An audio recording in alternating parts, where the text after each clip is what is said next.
paniniwala. Sa edukasyon, ang mga statistika nakakatakot.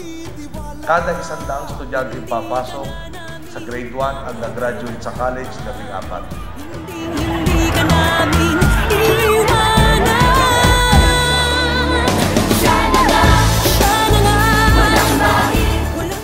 Pwede pong scholarship pagdating ng college.